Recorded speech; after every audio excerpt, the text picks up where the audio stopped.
Como proteger a Amazônia? Como salvar a floresta? Vocês com certeza já ouviram isso muitas vezes, principalmente nesses eventos glamourosos que a ONU promove.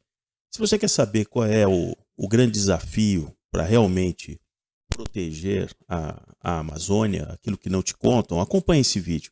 Acompanhe esse vídeo até o final, eu acho que você vai entender melhor aonde você está sendo iludido.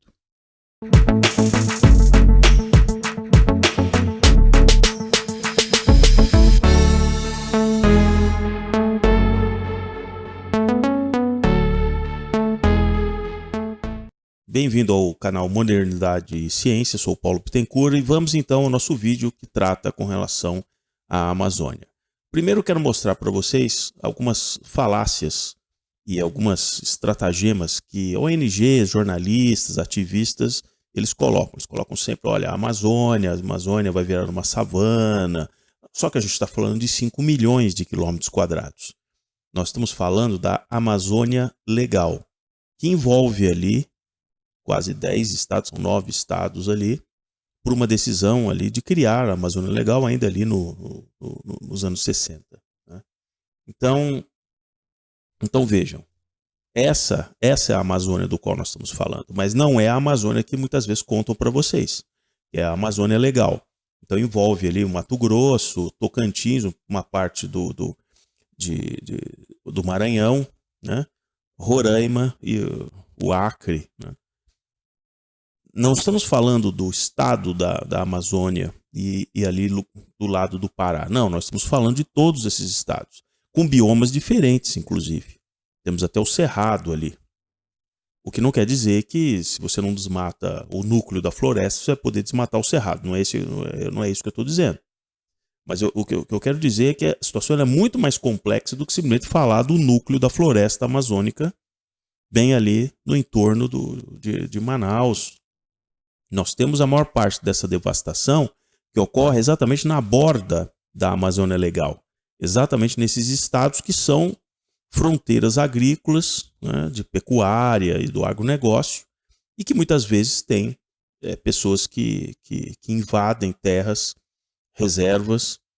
Agora, para entender como nós chegamos, essa região, segundo estimativas, em 2020, já seriam mais do que 28 milhões de pessoas. Como não houve o censo, nas estimativas atuais, deve estar muito próximo de 30 milhões de pessoas. Então nós estamos falando de 30 milhões de brasileiros que moram na Amazônia Legal, nessa região dos 5 milhões de quilômetros quadrados. Só que existem por volta de 2 milhões e meio dessas pessoas que estão no limbo. Elas são praticamente como se fossem nômades. Elas não têm registro de terra, não têm uma atividade específica, mas elas estão ali. E todo esse processo de colonização dessa Amazônia Legal, ela aconteceu há pouco mais de 100 anos. Então nós temos 100 anos praticamente de colonização de toda essa região. Apesar de que os portugueses já estavam lá desde ali do século XVII, mas do ponto de vista de populações migrando para essa região, é ali exatamente coisas que eu vou mostrar para vocês, coisas que não são tocadas nesses assuntos, nos assuntos aí das ONGs, do pessoal. O pessoal fala muito não, economia ali, agricultura familiar, vamos ajudar, mas eles não falam da dimensão. Vocês não veem a dimensão do problema. Então vejam, isso aqui é a construção da ferrovia Madeira-Mamoré, no início do século XX, que foi um delírio, tentando naquelas condições fazer uma ferrovia com ligação ao Pacífico. Agora, com toda a tecnologia, com todo o cuidado, essa ferrovia até vai sair aqui, indo aqui por Goiás e tal, Bolívia, e até vai sair lá pro Pacífico. Mas nessa época, essa ferrovia foi um grande fracasso. Morreram milhares de trabalhadores de malária. Só que isso atraiu outras dezenas de milhares de pessoas pelo potencial de se construir a Madeira-Mamoré. E essas pessoas ficaram por lá. Então, o que eu quero dizer é que esse processo de instalação dessas pessoas nessa região é uma coisa de longa data. O ciclo da borracha é a mesma coisa. Começa ali no final também do século XIX, se interrompe ali depois que se descobriram a borracha sintética e mesmo as produções na Ásia de borracha, mas na Segunda Guerra tem um retorno, porque precisava de borracha natural, aquela região estava tomada pelos japoneses, então teve um outro fluxo muito grande de pessoas que foram para essas regiões por causa da borracha. Até hoje nós temos a função do seringueiro ou extrativista, né? Então vejam que é uma região que convive com esse tipo de extrativismo. Então há muito tempo essas pessoas sabem como lidar com a floresta, sabem como lidar, mas elas estão ali no extrativismo. Então, aonde que eu quero chegar aqui com vocês? Não é verdade que simplesmente com uma gestão do governo A, B ou C, você aumenta ou diminui o combate, por exemplo, com relação às áreas devastadas. Elas estão relacionadas diretamente com a economia. Nos períodos em onde a economia foi mais pujante, teve um PIB maior, ou seja, teve mais emprego, mais empregabilidade, mesmo para aqueles que não tinham tanta qualificação técnica, eles deixaram essa atividade extrativista e foram se empregar em alguma atividade que eles eram. À medida em que a economia afunda, como aconteceu ali naquele período de 2013 até 2015, você vê uma volta muito grande. O cara vai roubar madeira, entra no local que não podia, vai fazer um garimpo ilegal. Então essas coisas estão relacionadas com o ciclo econômico. Não está relacionado diretamente com a questão da gestão, seja do governador, seja do governo federal. Porque se fosse assim, em períodos aí anteriores, já poderia ter se resolvido isso. Era um problema de gestão. Falou, não, vou reorganizar. Não, mas por quê? Por que não conseguiram? Né? Porque é muita gente que vive muitas vezes de uma atividade que é a única fonte de sustento que ela tem e está relacionado à questão do ciclo econômico. Isso aqui é a construção da Transamazônica. Também levou dezenas e dezenas de milhares de pessoas com a promessa de ter títulos de terra, de ter uma nova vida. Essas pessoas estão lá há 50 anos. Hoje tem os descendentes deles que sabem que chegaram lá nessa promessa. Né? Muitos com aquelas secas, aquelas coisas do Nordeste, foram para lá há 50 anos. Então, assim, você vai fazer o que com 2,5 milhões de pessoas? Então, o problema não é tão simples, o problema é fundiário. Por isso que havia pessoas que questionavam a questão do Fundo Amazônio. E, assim, não dá para você ficar só fazendo coisa cosmética na base da ONG, do que a Noruega e a Alemanha acha que tem que fazer. Eu tenho que dar o título de propriedade para essas pessoas, porque a partir do momento que eu dou o título de propriedade, eu passo a controlar essas pessoas. Eles têm um CNPJ, tem lá o CPF delas, estão registrados naquela propriedade. O que ele fizer, eu consigo atuar. Agora, quem não tem nem registro de terra, é uma espécie de um nômade, ele vaga de um lado para o outro, pesca ilegal, minério ilegal e tal, né? Sempre cooptado pelo crime organizado, por grandes facções que extraem de fato madeira e minério ilegal da Amazônia, coisa que a Europa compra. Isso está cheio de situações em que a gente sabe que isso vai para a Europa com um selinho de madeira certificada. E essa pessoa está ali numa vulnerabilidade e ela se entrega a esse tipo de ato delituoso. Né? Aí vejam, por exemplo, a situação de Manaus. Não tem aquela falácia da Zona Franca de Manaus que leva progresso para Manaus. Emprega quanto? Manaus tem mais de 2 milhões de habitantes. Quer dizer, quantos efetivamente trabalham direto ou indiretamente para Manaus? Se dizem 500 mil pessoas. Eu duvido. Eu queria ver exatamente como que são 500 mil pessoas. Né? Se aquele parque industrial, para quem conhece, ele é totalmente automatizado. São fábricas que tenham no máximo uma centena, 2 centenas de pessoas no máximo. No máximo. É tudo automatizado. O cara tá ali simplesmente porque não paga ali o imposto, ele monta aquele negócio e manda para algum lugar. Mas aquilo já vem, até a caixa não é produzida em Manaus. Ela já vem do país de origem, com o nome português, aquela coisa toda, chega até a caixa para embalar aquele produto.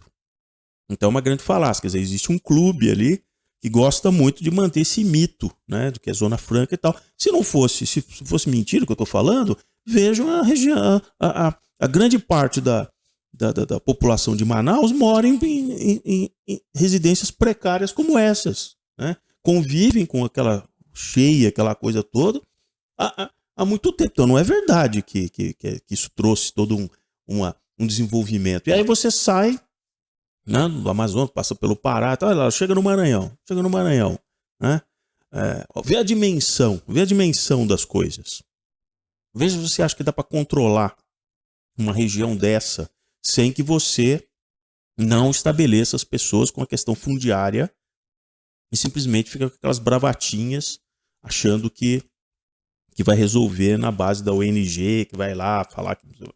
Então, vejam como há muitas vezes uma supressão de dados e que, de uma maneira bastante ardilosa, os números são, de certa forma, assim, eles são ajeitados, eles são costurados. Então, eu vou colocar aqui para vocês um vídeo recente, para vocês verem como essa questão de você ligar a questão de desmatamento, maior, menor, não sei o quê, a governos, a coisas, independente se é A, B ou C, mas como sutilmente os números podem ser um tanto quanto trabalhados. Então vamos acompanhar isso aqui, ó. Vejam só. Entre 2004 e 2012, reduzimos a taxa de devastação da Amazônia em 83%, enquanto o PIB agropecuário crescia 75%.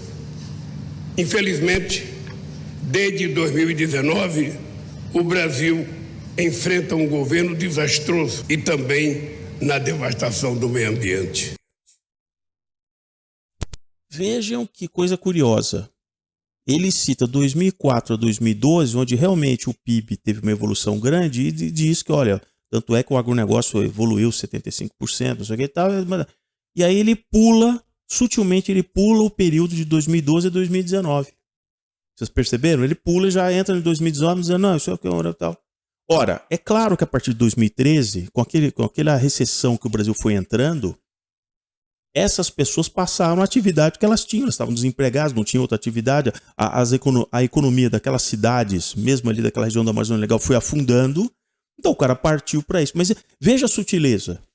É suprimido exatamente o período onde houve a desaceleração econômica profunda. E é claro que entrou 2019 adiante, vindo depois da própria pandemia e tal. A gente sabe, vocês veem o crescimento pífio que a gente teve. Mas vejam que não depende especificamente da mão protetora de um governo A, B ou C.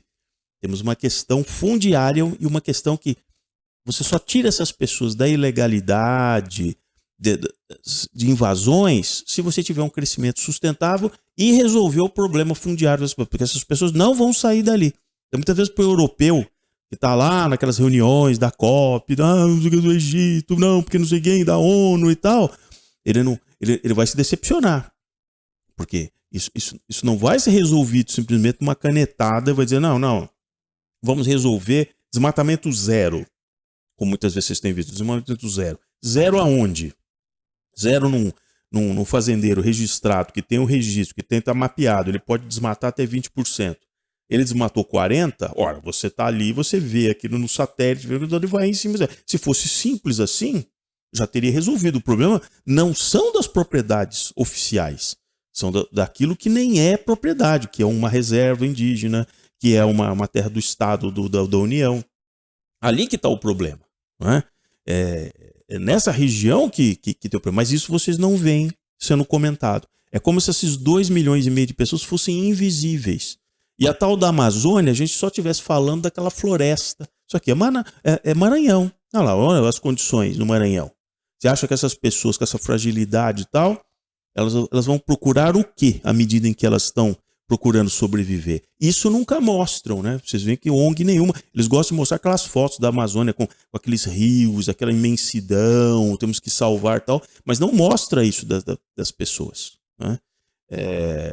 Que o problema principal está aqui. Está aqui. Nessa dimensão, já indo aqui para o final, peço que se você gostou, dê o seu joinha, coloque aqui o joinha no canal, se inscreva no canal Modernidade de Ciência e nós vamos analisar outras questões com relação à Amazônia Legal. Então, sempre que começarem com essa questão, não, temos que salvar a Amazônia, a primeira coisa que você fala, qual a Amazônia que nós estamos falando? É o estado da Amazônia ou você está falando da Amazônia Legal? Se nós vamos falar da Amazônia Legal, o que nós vamos fazer com as pessoas que estão ali no Mato Grosso, nós estamos fazendo aqui no sul do Tocantins, não sei aonde e tal, que estão nessa borda da Amazônia Legal, na expansão da atividade do agronegócio e com a fragilidade que se tem da questão fundiária. Pergunte para essas pessoas e vejam como eles não vão ter resposta, porque realmente eles estão muito mais acostumados a jogar ao vento, né? Não, precisamos, dar o dinheiro, tal, vamos resolver sim, mas resolver como? Como? Né? Existe uma solução, mas essa solução passa em resolver a questão fundiária de 2,5 milhões de pessoas que residem na Amazônia Legal.